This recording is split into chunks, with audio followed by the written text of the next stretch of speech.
Nous sommes chez Maria Flores, cadre supérieur madrilène. La trentaine, 2 enfants.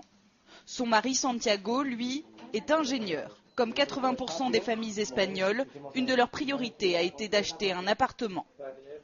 En principe, la maison sera payée en 2046. On a signé en 2006, c'est un emprunt sur 40 ans.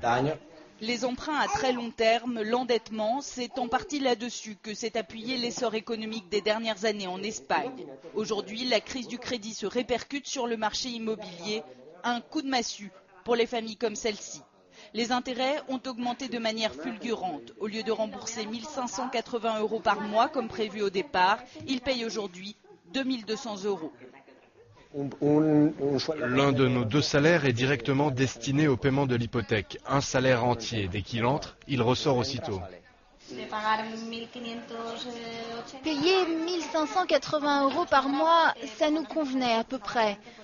Aujourd'hui, payer 2 200 €, c'est un réajustement assez important. On savait que les intérêts allaient augmenter, mais pas à ce point. Maria et Santiago ont hérité d'un petit appartement qu'ils louent. Au lieu de leur apporter un plus, ces revenus sont devenus indispensables pour boucler les fins de mois. L'argent de l'appartement qu'on loue va chaque mois entièrement à la garderie d'Anna et de Célia. 400 € chacune, plus le salaire de Leila qui va les chercher à la crèche. C'est tout juste ce que l'on perçoit de la location de l'appartement.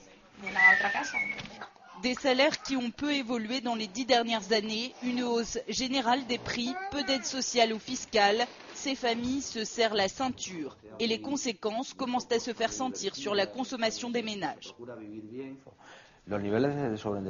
Les niveaux d'endettement sont vraiment préoccupants. Il y a eu des initiatives tant de la part du Parti populaire que de la part du Parti socialiste. Mais pour l'instant, aucune n'a vraiment touché au but. Sur la question des taux d'intérêt, il y a fondamentalement 2 options. Ou bien on réussit à réduire les taux d'intérêt de la Banque centrale européenne, ou bien on réussit à réduire le prix du logement. C'est dans les quartiers résidentiels comme celui de Santiago et Maria que se joue une partie des élections législatives espagnoles. Le Parti populaire a tenté de capter cet électorat. Quant au gouvernement socialiste sortant, il craint l'abstention de cette frange de la population.